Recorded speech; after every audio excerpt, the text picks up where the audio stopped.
কিছুদিন আগে এইচডিএফসি ব্যাংকের তরফ থেকে আমার অ্যাকাউন্টে একটা pre approve credit card offer দেওয়া হয়। এই pre approve credit card offer পাওয়ার জন্য আমি আমার অ্যাকাউন্ট থেকে কতগুলো ট্রানজাকশন করেছিলাম, কতটা সময় লেগেছে এই pre approve credit card offer আসতে, এবং তার সাথে আমি অ্যাকাউন্টটা কিভাবে চালু করেছিলাম অনলাইন না অফলাইন উপায়ে, সেটাও আজকের এই ভিডিওতে আমি বলবো। এবং সর্বশেষে আমার অ্যাকাউন্টের যে ট্রানজাকশন ডিটেলস সেটাও আজকের এই ভিডিওতে আমি আপনার সাথে লাইভ শেয়ার করব। তো চলুন কথা না বাড়িয়ে ভিডিওটাকে শুরু করা যাক। এইচডিএফসি ব্যাংকের তরফ থেকে জানুয়ারি 2022-এ আমার অ্যাকাউন্টে একটা pre approve credit card offer show করানো হয়। যে ক্রেডিট কার্ডটা আমি 25শে ফেব্রুয়ারি 2022-এ অ্যাপ্লাই করি। ক্রেডিট কার্ড অ্যাপ্লাই করার 4 থেকে 5 দিন পর ক্রেডিট কার্ডটা আমার বাড়িতে ফিজিক্যাল ফরম্যাটে ডেলিভারি দেওয়া হয়। ক্রেডিট কার্ডের যে আনবক্সিং ভিডিও সেটা অলরেডি চ্যানেলে আছে, যার লিঙ্ক আমি ভিডিওর আই বাটন এবং ভিডিও ডেসক্রিপশনে দিয়ে রেখেছি। সেখানে ক্লিক করে আপনারা খুব সহজেই ক্রেডিট কার্ডের যে আনবক্সিং ভিডিও সেটা আপনারা দেখতে পারেন। এবার ব্যাপারটা হচ্ছে, এই ক্রেডিট কার্ডের প্রি অ্যাপ্রুভ অফার পাওয়ার জন্য আমি কতগুলো ট্রানজাকশন আমার অ্যাকাউন্ট থেকে করেছিলাম সেটা দেখানোর আগে আমি কোন ক্যাটাগরি অ্যাকাউন্ট ওপেন করেছি, কত টাকা এভারেজ ব্যালেন্স আমার এই অ্যাকাউন্টে মেনটেন করতে হতো, এই সমস্ত ডিটেলস আপনার সাথে আমি এবার শেয়ার করছি। এইচডিএফসি ব্যাংকের যে ডিজিসেভ ইউথ অ্যাকাউন্ট সেটা আমি 5ই জুন 2021-এ অনলাইন ভেরিফিকেশনের মাধ্যমে চালু করি। এই অ্যাকাউন্টে যে এভারেজ মান্থলি ব্যালেন্স সেটা 2500 টাকা মেনটেন রাখতে হয়। এই অ্যাকাউন্টটা চালু করতে হলে আপনার যে বয়স সেটা 21 থেকে 25-এর মধ্যে হতে হবে, তাহলে আপনি এই সেভিংস অ্যাকাউন্টটা চালু করতে পারবেন। যেহেতু এইচডিএফসি ব্যাংকে ডিজিসেভ ইউথ অ্যাকাউন্টে খুবই কম এভারেজ মান্থলি ব্যালেন্স মেনটেন রাখতে হয়, তার কারণে এই অ্যাকাউন্টটা আমি ভিডিও কেওয়াইসির মাধ্যমে চালু করেছি। এই অ্যাকাউন্টটা আমি যে সময় চালু করেছিলাম সেই সময় এইচডিএফসি ব্যাংকের যে ক্রেডিট কার্ড সার্ভিস সেটাকে ব্যান লাগিয়ে রেখেছিল রিজার্ভ ব্যাংক অফ ইন্ডিয়া। এক কথায় সেই সময় এইচডিএফসি ব্যাংক নতুন কোনো ক্রেডিট কার্ড ইস্যু করতে পারছিল না। আগস্ট 2021-এ এইচডিএফসি ব্যাংকের যে ক্রেডিট কার্ডের ব্যান সেটা রিজার্ভ ব্যাংক অফ ইন্ডিয়ার তরফ থেকে তুলে নেওয়া হয়, এবং এই ব্যান তুলে নেওয়ার কয়েক মাস পর এইচডিএফসি ব্যাংকের তরফ থেকে আমার অ্যাকাউন্টে একটা pre approve credit card offer show করানো হয়। যে ক্রেডিট কার্ডটা আমি ফেব্রুয়ারি 2022-এ অ্যাপ্লাই করি। তো এবার চলুন দেখা যাক অ্যাকাউন্ট চালু করা থেকে শুরু করে অ্যাকাউন্টে pre approve credit card offer আসার পর্যন্ত আমার অ্যাকাউন্ট থেকে আমি কতগুলো ট্রানজাকশন করেছিলাম সেটা আমি আপনার সামনে এবার লাইভ দেখাচ্ছি। যেমনটা আমি এখানে এইচডিএফসি ব্যাংকের যে মোবাইল ব্যাংকিং অ্যাপ সেটা ওপেন করে নিয়েছি। তারপর এইচডিএফসি ব্যাংকের যে মোবাইল ব্যাংকিং অ্যাপ সেটা আমি এখানে লগ ইন করে নিচ্ছি। এইচডিএফসি ব্যাংকের mobile banking app log in করে নেওয়ার পর আপনার এখানে যে সেভিংস অ্যাকাউন্ট অপশন আছে সেই সেভিংস অ্যাকাউন্ট অপশনে ক্লিক করতে হবে। সেভিংস অ্যাকাউন্ট অপশনটা ক্লিক করার পর স্টেটমেন্ট অপশনে ক্লিক করতে হবে।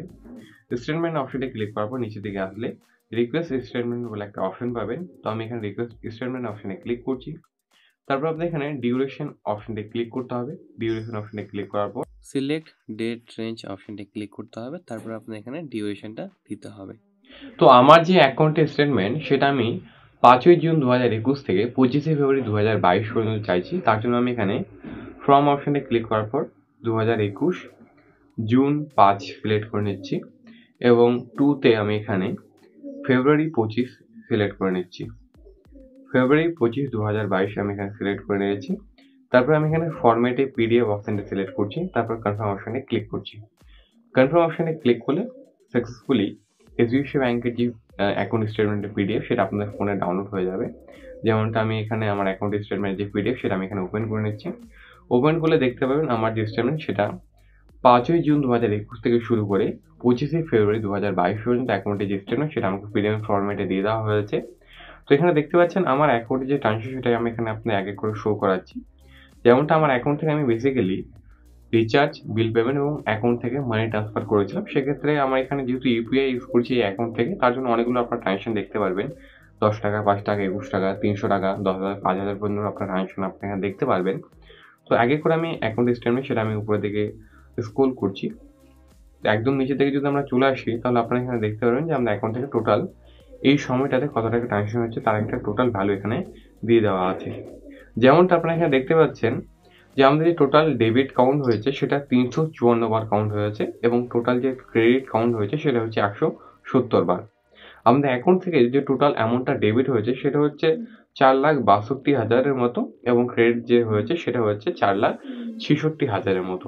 এক কথায় 5ই জুন 2021 থেকে শুরু করে 25শে ফেব্রুয়ারি 2022 পর্যন্ত আমরা অ্যাকাউন্টে মোটামুটি 4.5 লাখ টাকার মতো অ্যামাউন্ট ক্রেডিট করা হয়েছে, এবং 4.5 লাখ টাকার মতো অ্যাকাউন্ট ডেবিট করা হয়েছে, এবং অ্যাকাউন্টে যে ক্লোজিং ব্যালেন্স সেটা হচ্ছে এখানে 3463 টাকা, এবং অ্যাকাউন্টে যে টোটাল আমরা ডেবিট ট্রানজাকশন করেছি সেটা করেছি 354 বার, এবং অ্যাকাউন্টে যে আপনার টাকা এসেছে সেটা এসেছে 170 বার।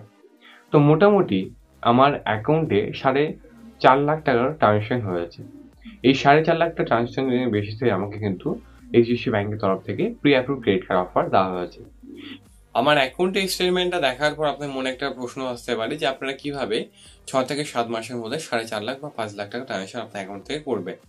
এবার ব্যাপারটা হচ্ছে আমি যে একবারে আমার অ্যাকাউন্টে 4.5 লাখ বা 5 লাখ টাকা ডিপোজিট করেছিলাম এমনটা কিন্তু নয়। আমি আমার অ্যাকাউন্টে 10 থেকে 20 হাজার টাকার মতো ডিপোজিট করতাম এবং সেই অ্যাকাউন্টে আমি রেগুলারলি আমার অ্যাকাউন্ট থেকে অন্য অ্যাকাউন্টে ট্রান্সফার করতাম। তাছাড়া আমার অ্যাকাউন্ট থেকে আমি আমার বাড়ির যত বিল পেমেন্ট আছে সেটা কিন্তু আমি করতাম। যেমনটা হচ্ছে আমার বাড়িতে মোটামুটি প্রত্যেক মাসে রিচার্জ করতে হয়, তার সাথে ডিটিএইচ রিচার্জ করতে হয়। তো এই ট্রানজাকশনগুলো কিন্তু আমি আমার এই এইচডিএফসি ব্যাংকের অ্যাকাউন্ট ইউজ করেই করতাম। সেক্ষেত্রে আমার অ্যাকাউন্টের ট্রানজাকশনটা বাড়তো এবং আমার অ্যাকাউন্টে যে ডেবিট এবং ক্রেডিট সেটা অনেকটাই বাড়তো। এভাবে করে করেই কিন্তু আমি 6 থেকে 7 মাসের মধ্যে আমার অ্যাকাউন্টের যে ট্রানজাকশন সেটা 4.5 লাখ থেকে 5 লাখ টাকা করে ফেলি এবং তারপরে আমার অ্যাকাউন্টে একটা pre approve credit card offer দেওয়া হয় এইচডিএফসি ব্যাংকের তরফ থেকে। তো এই সেম প্রসেস ফলো করে কিন্তু আপনারা আপনাদের অ্যাকাউন্টে যে ডেবিট এবং ক্রেডিটের যে ট্রানজাকশন সেটা আপনারা কিন্তু বাড়াতে পারেন। আপনার দরকার নেই একসাথে 10 লাখ 20 লাখ টাকা ডিপোজিট করার বা 1 লাখ 1.5 লাখ টাকা ডিপোজিট করার। আপনার কাছে যে 5,000 বা 4,000 টাকা আছে সেটাও আপনি কিন্তু আপনার অ্যাকাউন্টে ডিপোজিট করার পর রেগুলারলি বেসিসে আপনার অ্যাকাউন্ট থেকে অন্য অ্যাকাউন্টে ট্রান্সফার করতে পারেন অথবা রিচার্জ বিল পেমেন্ট করতে পারেন। সেভাবে করে কিন্তু আপনার অ্যাকাউন্টে যে ট্রানজাকশন সেটা কিন্তু আপনারা বাড়াতে পারেন। তাছাড়া এইচডিএফসি ব্যাংকের অ্যাকাউন্ট থেকে যে 4.5 লাখ টাকা বা 5 লাখ টাকা ট্রানজাকশন করলে আপনার প্রি অ্যাপ্রুভ ক্রেডিট কার্ড পেয়ে যাবেন এমনটা কিন্তু নয়। তাছাড়া আরও অনেক কিছু চেক করা হয় এইচডিএফসি ব্যাংকের তরফ থেকে। তো আপনার ভাগ্যের উপরেও কিছুটা ডিপেন্ড করবে যে আপনার কত তাড়াতাড়ি এইচডিএফসি ব্যাংকের তরফ থেকে pre approve credit card offer পাচ্ছেন। তো এই ছিল আজকের এই ভিডিও। যদি আজকের এই ভিডিওটা আপনার ভালো লেগে থাকে অবশ্যই ভিডিওটাকে লাইক করবেন, সমস্ত বন্ধুদের সাথে শেয়ার করবেন। পরবর্তী টাইপের ভিডিও পেতে চ্যানেলটি সাবস্ক্রাইব করার পাশে বেল আইকনটা সেটাও প্রেস করে দেবেন। আপনার সবাইকে ধন্যবাদ। আপনারা সবাই ভালো থাকুন, সুস্থ থাকুন।